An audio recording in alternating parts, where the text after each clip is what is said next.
Bonjour, dans cette vidéo, je vais vous montrer comment réaliser facilement un flowchart dans R à partir d'un data frame. Alors un flowchart, c'est ce type de graphique. C'est un graphique qui est très utilisé dans les comptes rendus d'essais cliniques pour illustrer les différentes étapes de sélection des patients.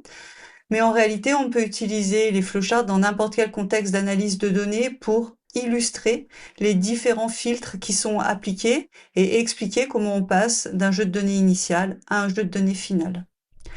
Dans cette vidéo, je vais vous montrer comment utiliser le package qui se nomme aussi flowchart pour réaliser ce type de diagramme.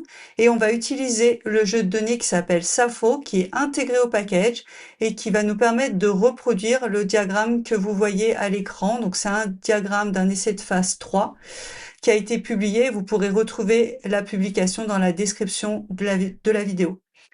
Alors, si on regarde ce diagramme, on peut voir au départ qu'on a un nombre de patients qui a été éligible, et puis qui est de 925, et puis on passe à 215 patients randomisés parce que 710 ont été exclus, et puis on a ici les causes de ces exclusions.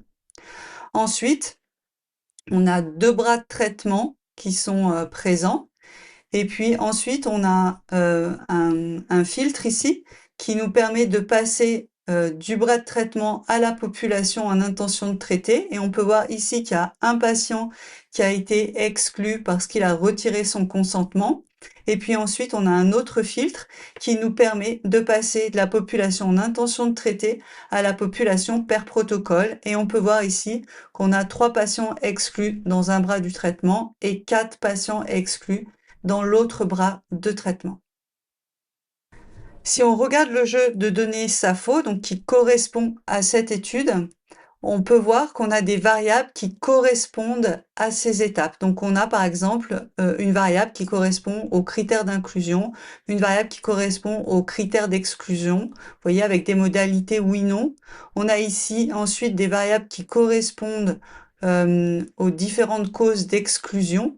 Et puis, si on va un petit peu plus loin, dans les variables, on peut retrouver ici la variable groupe qui correspond au traitement reçu, donc aux deux bras de traitement. Voilà, on peut voir ici.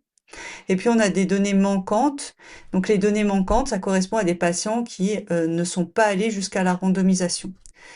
De la même façon, on a une variable ici qui est en intention, qui correspond à intention de traiter, avec des modalités oui ou non. Et puis NA, bien sûr. On a la même chose avec un petit peu plus loin la raison de l'exclusion pour l'intention de traiter. Par exemple, on peut le voir ici, on retrouve le retrait du consentement. Et pareil pour la population per protocole.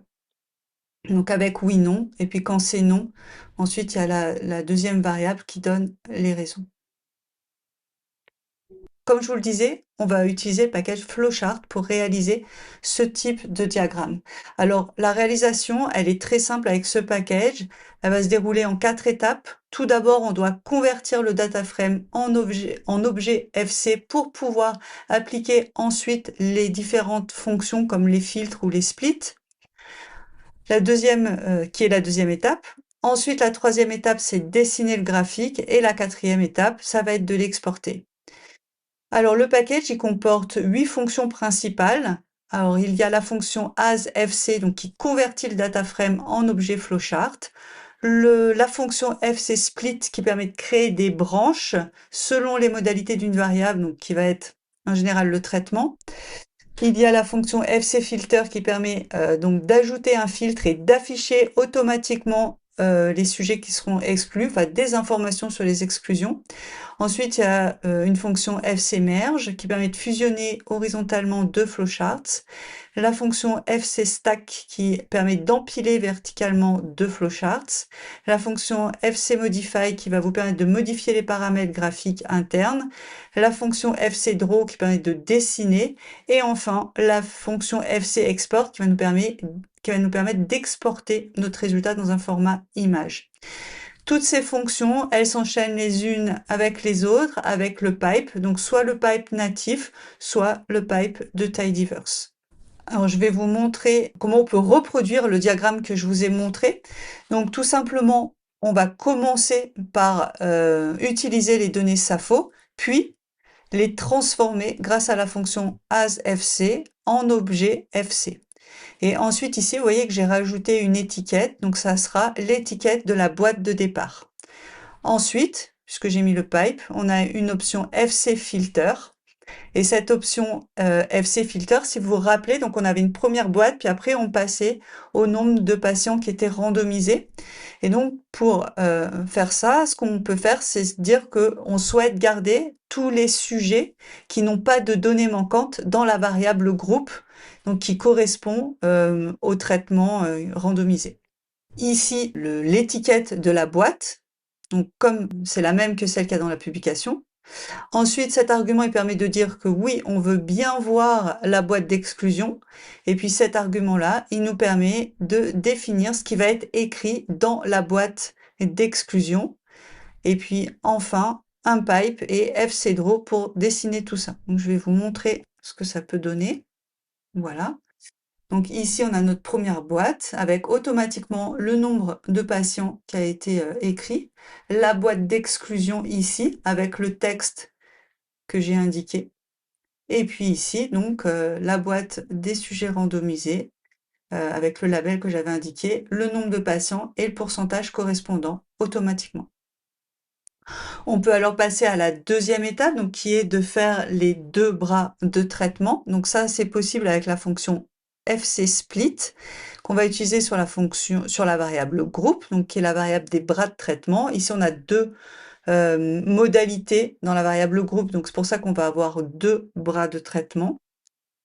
Donc voilà, encore une fois, donc on a les traitements qui sont écrits automatiquement, donc qui correspondent aux modalités de la variable groupe, le nombre de patients et le pourcentage correspondant. On peut appliquer le troisième filtre, donc qui est celui sur l'intention de traiter. Donc de la même façon, hein, j'utilise la fonction fcFilter. Avec la modalité, il faut que la modalité corresponde à yes. Ensuite, l'étiquette qui va être appliquée. Je veux voir la boîte d'exclusion et la raison de l'exclusion.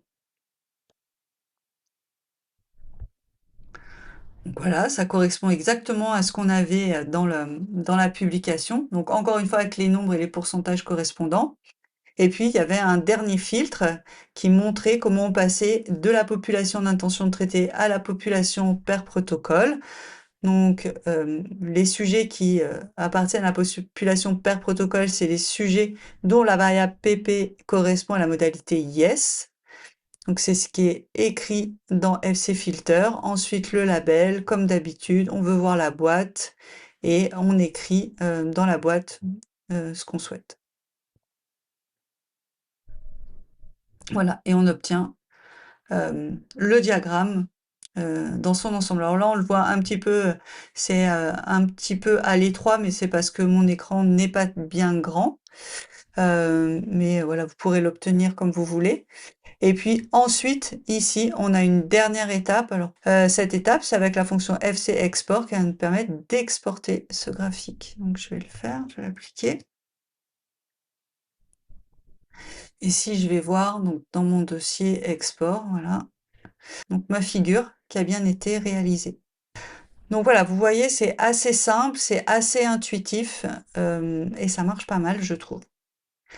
Si vous souhaitez plus d'informations sur ce package et sur les fonctions, vous pouvez consulter l'article du blog qui s'appelle Générer des diagrammes consorts et autres flowcharts sous R sur le blog. Vous retrouverez l'adresse de cet article dans la description de cette vidéo. Vous retrouverez notamment une fonction qui a été écrite par un des lecteurs du blog, Eric, un grand merci à lui, qui m'a fait découvrir ce package et qui propose une fonction pour aller encore plus loin dans l'utilisation du package. En attendant, n'oubliez pas de vous abonner à la chaîne YouTube pour être averti des prochaines vidéos. Bonne analyse d'ici là et à très vite.